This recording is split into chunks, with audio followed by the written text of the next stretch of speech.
Welcome to Young Investor Society. I'm James Fletcher, Portfolio Manager and founder of Young Investor Society.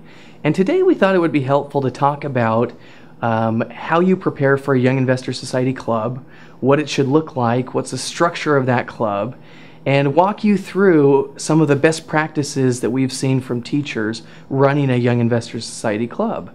To start off with, we want the feel of Young Investor Society to feel different. We don't want it to feel like another club at school, whether you're meeting during lunchtime or after school. We want it to feel like a true student investment club where students are gathering around, sharing best ideas, exploring what it means to invest in companies, invest in the stock market.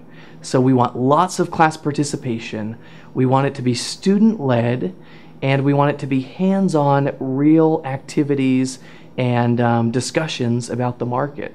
And hopefully we've prepared the lesson plans to facilitate this. We thought it would be helpful to walk through the structure of Young Investor Society, how you can prepare to offer these clubs, and what are some of the best practices for offering Young Investor Society. A typical Young Investor Society lesson should last about 45 minutes. So typically, you start out a lesson with a topical presentation that lasts 5 minutes, and you have a 5-minute wrap-up from the previous activity, reviewing the assignment that the students had. After that, you'll jump into the lesson presentation, and you'll pull up a Prezi presentation and walk through questions and examples. Sometimes there's videos embedded in that, and that lesson should last about 20 minutes, and then you'll have 15 minutes for a learning activity, which the class will do together, and then wrap it up with an assignment or the wrap-up question, which we have in some of the lesson plans. Now, how do you prepare to offer a Young Investor Society lesson? Sometimes you will be teaching as the teacher.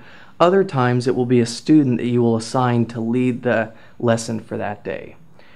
First thing you'll do is go to younginvestorsociety.org and pull up your teacher dashboard section and download the unit of the lesson that you will offer. Typically units have 3 to 4 lessons in them. And so let's say we were offering Unit 1, Lesson 2. And so we would go online, pull up that document, read through it. The goal was to make this turnkey and easy to teach as possible so that someone with no investment background or no business background could come and teach this lesson, bearing in mind that a lot of times the students themselves are going to be teaching these lessons. So first you'll pull up a lesson plan, review it. First thing you'll see is you'll see it broken down into the lessons of that unit with the objectives of each lesson that we want to cover.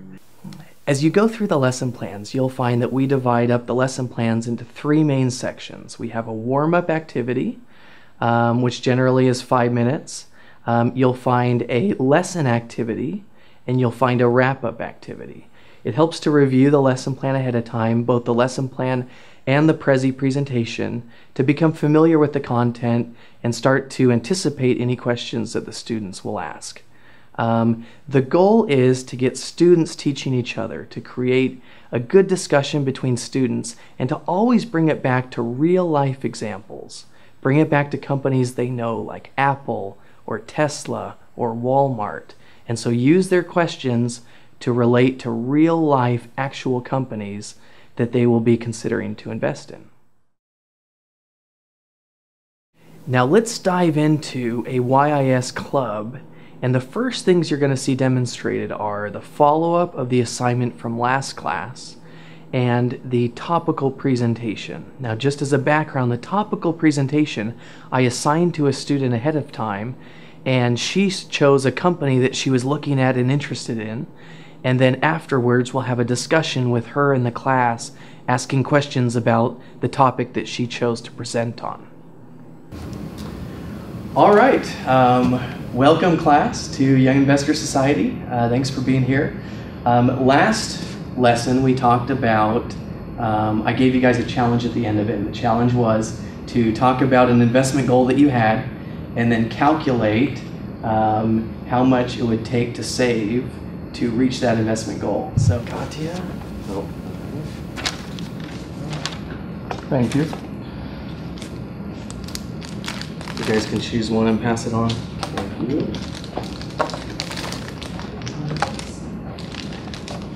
All right, so I'm just going to read these at random. Someone chose to buy a house, would cost $500,000, and they estimated they would need to invest $4,000 a year at 10%. Someone else had a goal to invest $6,000 a year, 15% of their salary. Very nice. All right, so let's get started today. I asked Katya to give the topical presentation, and so she will give the topical presentation today. Hi guys, so today I want to talk to you all about possibly investing in General Motors, because this is something I've been researching on my own.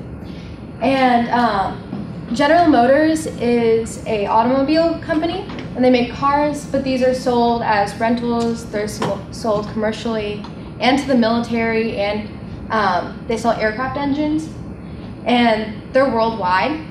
So what I was looking at recently is I've seen a lot of articles about how General Motors is investing in Lyft and Sidecar in terms of car sharing services, and this is something that is expected to get a lot bigger and expand internationally. And they also started recently a program to partner with Lyft to make taxis that are self-driving taxis in the city of Chicago. And I thought because of these new innovations, this is something that makes General Motors a really interesting investment opportunity, and I wanted to get your guys' opinion on that.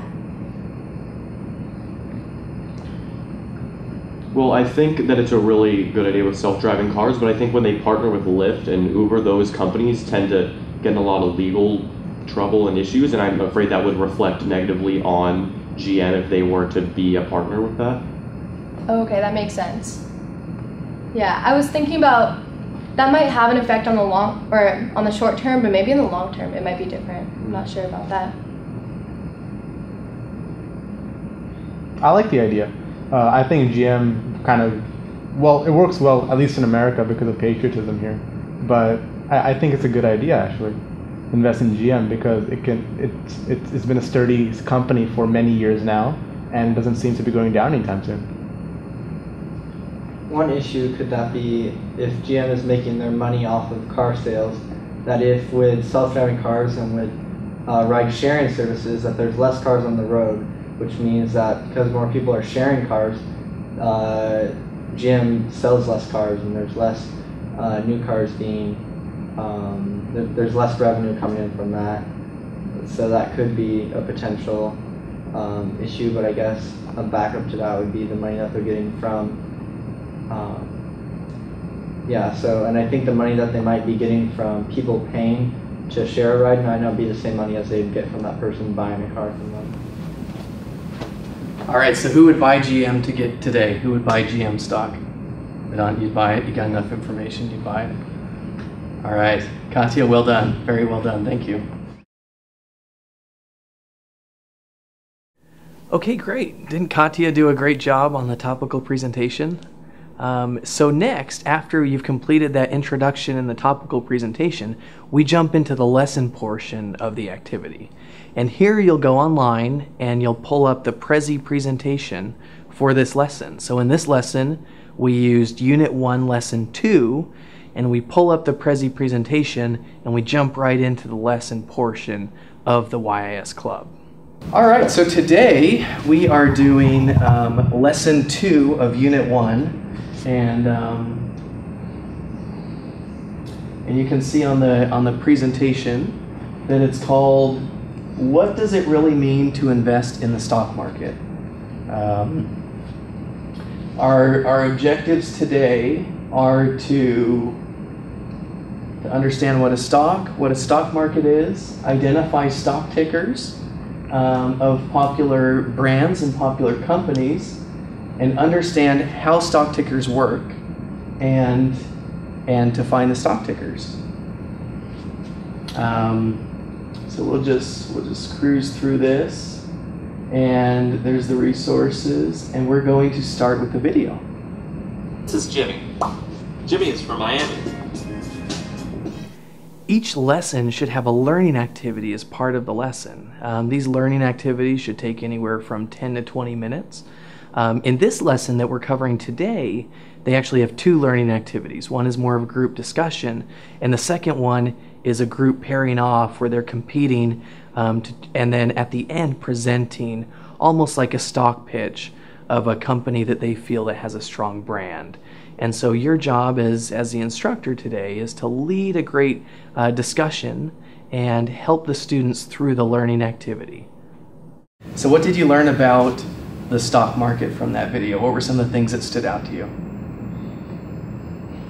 That it's not just determined by the company, but it also depends on how much someone buying the stock is willing to pay. Mm-hmm.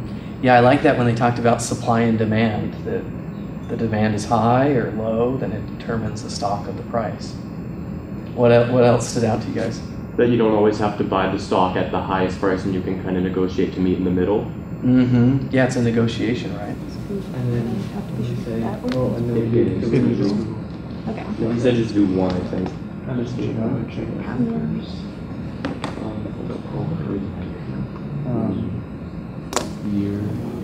all three.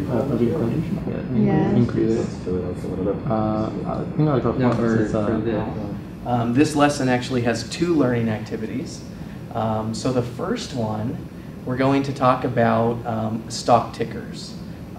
So I want someone to come up and kind of lead the discussion. Who would like to lead it? All right, come on up, Brendan. And I want you to come up with a list of 4 brands or companies that you think are good businesses 10 years from now. And then, so the goal is you come up with these businesses, these brands, and then we will find the stock tickers on how you would invest in that company. So you lead that with the group. All right, so I think Apple is always a good company to look at. General Motors, since Katya, you were looking at that earlier. Yum Brands is always an interesting one to take a look at. Oh, take opinions from the class. Oh, you guys want anything? What about Google? Google, that's pretty prominent, yeah. Okay, so I'm going to turn the time over to Nathaniel and Brendan to present on their strong brand that they think will be a great investment, and then Katya and Vedant will present on theirs. All right, so for the company we chose was Nike, and some of their strong brands are the Air Jordans, and also going along with products is their Nike Freeze. And the reason why we think these are strong brands and a good thing to invest in is for example, for their Nike Freeze, because they're Nike, they're very cool. People wear them a lot. They're very comfortable. People like them, but Nike kind of gets away with calling them a regular running shoe when really they have no piece of hard plastic on the bottom. They're super cheap to make because it's a very cheap material, but they're able to sell them at the same price as you would sell a regular running shoe that has all the other support that you need when you run. Hi. Our brand to present was Samsung. They trade on the Korean stock exchange under the name of Samsung. They own the brands such as, they have phones, they have TVs, they have shipbuilding, tanks, and they're very diversified, and they're also in international markets. Yeah, international markets, they're the lead international markets. They produce materials that are inexpensive, that could be used in India and China. They're the #1 cell phone brand in India. And I think Samsung is considerably more reliable, and the fact that they have these international markets is more significant than the fact that there could be technical issues. Mm-hmm. Interesting. And the low cost of manufacturing could also say that it's cheaper to fix a Samsung phone than an Apple phone, and it also breaks less. And since the phone itself is significantly cheaper than an Apple phone, you can afford to replace it more often than an Apple phone. And that's why they're also winning the international market, because people can buy a phone for $200, use it for 6 months, buy another one for $200, and they'll still spend less than if they were in the US and buying an Apple phone. Okay, time is running out and it's time to wrap up Young Investor Society for the day. In this Young Investor Society lesson, there's a wrap-up activity that they will prepare for next club meeting called the Super Investors of Graham and Doddsville. And so make sure every student understands the assignment. Oftentimes at the end of a lesson, there will be a Kahoot quiz. For those of you who haven't used Kahoot before, you'll log on to the link and we'll have a couple of questions where the students can compete and make it a fun, engaging way to remember the material that they've gone over that day. So complete the Kahoot quiz, assign the activity for the next meeting, and then answer any questions that the students have. A lot of times this is the first time they've been introduced to this concept. They have questions and they'll pepper you with questions. As a teacher, don't be afraid to say, I don't know. Refer to the resources that we lay out during the lesson and say, go investigate. The answer is on either Young Investor Society website or Investopedia.com or motleyfool.com, and refer them to resources so they can go find the answer. Okay, so just go to kahoot.it, or if you have the app, you can use the app, and then put in this game pin, and it will allow us to play Kahoot. 3 questions. I hope the internet won't like. What is a stock? Ooh, this is a hard one.